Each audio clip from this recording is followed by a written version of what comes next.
สบายดีทุกคนวันนี้ค่ะออเดอร์ฟิกช็อกโกแลตมาเนาะนี่ได้มาส่งกล้องค่ะมาเบิ้งกันเลยว่าทางใน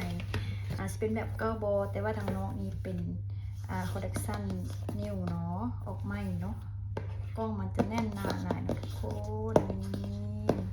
แบบนี้เลยเนาะเบิ้งข้างในกันเราจะสร้างแบบกุนฟ้ามาเนาะมี12แท่งกล้องจะมี6แท่งนี้เลยเนาะข้างในจะเป็นแบบเก่านะทุกคนเนาะมีแต่กล้องเนาะ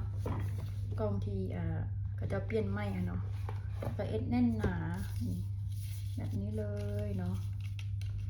นี่ของแท้เนาะของแท้จากดูไบเลยเนาะตัวนี้เนาะจะดังทั่วโลกเนาะนี่มันซิมีบอกหลายๆรสเลยเนาะอันนี้แต่ว่ามากินตะซีแบบนี้ส่วนหลายแบบนี้ฮันก็จะได้ขายดีที่สุดเนาะนี่แล้วก็ตัวนี้ก็คือการนอนแบบเดียวกันเนาะนี่จะมีความแน่นหนาแบบนี้เลยเนาะฟิกช็อกโกแลตเนาะนี่โอเคบายบายแล้วมันก็ซีกล้องแบบนี้ให้เนาะกล้องถุงกระดาษก็จะกระชีเห็นให้ไหมปั๊มกาแบบนี้เลยฟิกช็อกโกแลตเลยเนาะเป็นของแท้มีขายอยู่ในแอปเนาะแอปของดูไบก็จะเปลี่ยนไม่นะแต่ก่อนค่ะที่เป็นแอปอีหยังวะเขาก็บ่ชื่อเนาะเดี๋ยวนี้ก็จะสิมาเปลี่ยนเป็นแอปใหม่นี้อันนี้จะเป็นกล้องมันเนาะอันนี้จะเป็นถุงกระดาษโอเคบ๊ายบาย